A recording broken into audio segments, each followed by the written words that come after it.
여러분, 신뢰가 깨진 자리에 남는 것은 오직 폐허뿐입니다.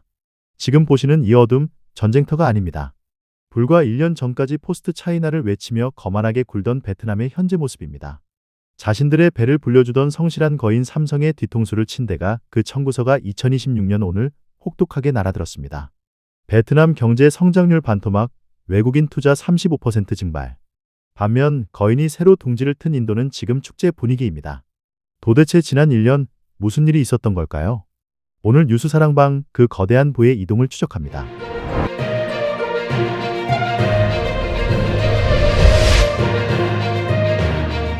안녕하십니까.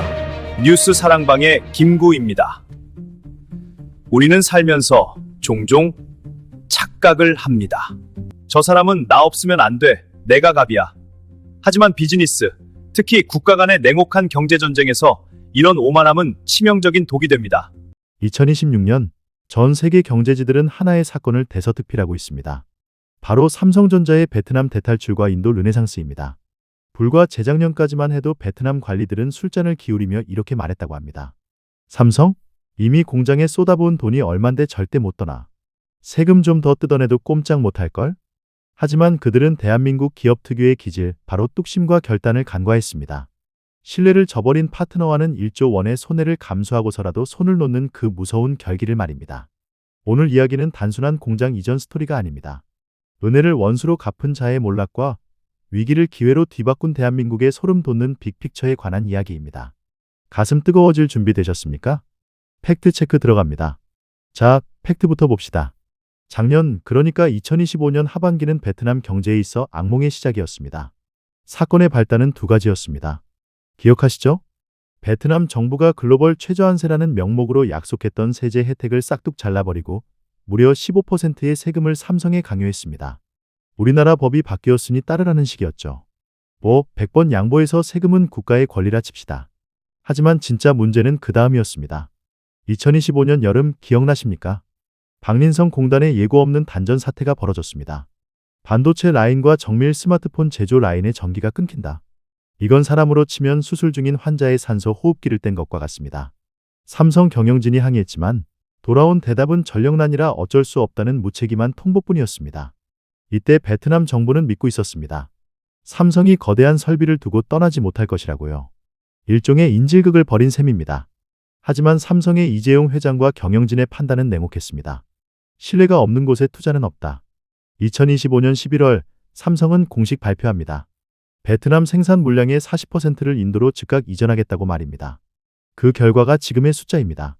베트남의 2025년 4분기 외국인 직접 투자 FDI 전년 대비 무려 35% 폭락했습니다. 삼성이 짐을 싸니 눈치 보던 LG, 인텔, 일본 기업들까지 탈베트남 러시를 시작한 겁니다. 반면 인도는 어떻습니까? 삼성전자의 인도 스마트폰 시장 점유율은 28%를 돌파하며 부동의 1위를 굳혔고 메이드 인 인디의 갤럭시가 전 세계로 쏟아져 나오고 있습니다. 외신들의 반응 아주 적나라합니다. 블룸버그는 베트남의 황금거위가 서쪽으로 날아갔다. 하노이의 충격적인 오판이다라고 조롱했고 니케이 아시아는 신뢰는 깨졌다. 삼성의 이탈은 인도 제조업의 게임 체인저다라며 일본의 부러움을 숨기지 않았습니다.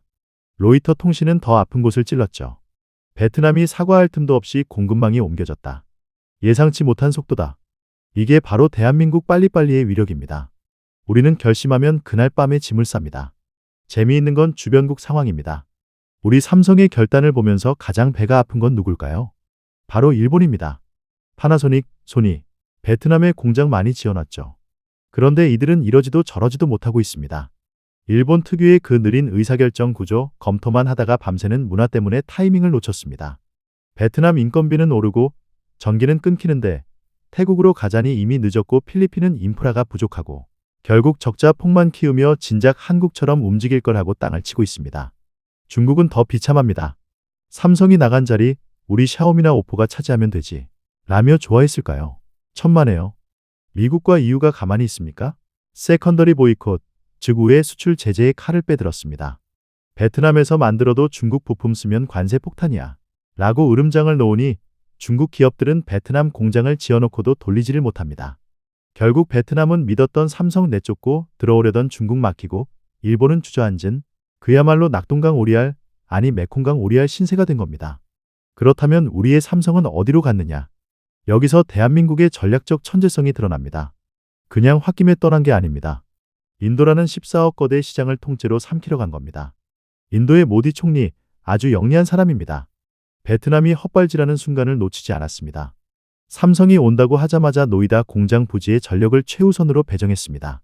세금, 원하는 대로 맞춰주겠다며 백지수표를 내밀었습니다. 왜? 삼성이 오면 협력업체 100개가 따라오고 일자리 수만 개가 생기니까요. 지금 인도 현지 분위기는 7, 80년대 한국의 중동봄을 연상케 합니다. 삼성맨이 되는 게 인도 공대생들의 꿈이 되었습니다. 삼성은 단순히 공장만 옮긴 게 아닙니다. 인도라는 거대한 시장의 국민 기업으로 등극했습니다. 베트남에서 수출만 하던 구조에서 이제는 만들어서 그 자리에서 14억 인구에게 파는 훨씬 더 남는 장사를 하게 된 겁니다. 이게 바로 전화위복입니다. 베트남이 걷어찬 복덩어리, 인도가 절하며 받았습니다. 그리고 그 이익은 고스란히 대한민국, 우리 주주들의 배당금으로 돌아오고 있습니다. 시청자 여러분, 저는 이번 사태를 보면서 임진왜란 당시의 이순신 장군과 선조들이 떠올렸습니다. 나라를 구해준 장수를 의심하고 핍박하면 결국 그 칼끝은 부러지거나 아니면 장수가 떠나버립니다. 베트남 정부는 2008년부터 15년간 자신들을 먹여 살린 삼성이라는 장수에게 모욕을 줬습니다. 마르지 않는 샘물에 흙을 부어버린 어리석음을 범했습니다. 하지만 이번 사건으로 전 세계는 확실히 알게 되었습니다. 대한민국 기업은 더 이상 저임금을 찾아 떠도는 유목민이 아닙니다. 우리는 공급망을 설계하고 국가의 GDP를 좌지우지하는 설계자입니다. 미국도, 인도도, 유럽도 한국의 반도체와 배터리 기술 없이는 공장을 돌릴 수 없습니다. 우리가 갑입니다. 이 자부심 가지셔도 좋습니다.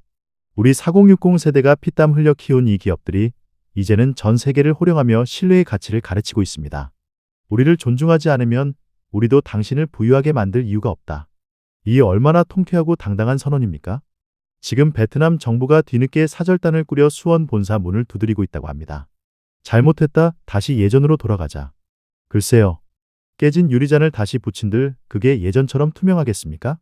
물은 이미 엎질러졌고 거인은 더 넓은 대륙으로 떠났습니다. 신뢰는 쌓는 데는 10년이 걸리지만 무너지는 건 1초면 충분합니다. 오늘 베트남의 눈물은 우리에게도 타산지석이 되어야 할 것입니다. 하지만 오늘만큼은 오만한 자의 콧대를 꺾고 당당하게 세기를 개척한 우리 대한민국 기업들에게 뜨거운 박수를 보냅니다. 오늘 이야기가 가슴 뛰셨다면 구독과 좋아요로 뉴스 사랑방에 힘이 되어 주십시오. 저는 내일 더 강력한 대한민국의 소식으로 돌아오겠습니다. 고맙습니다.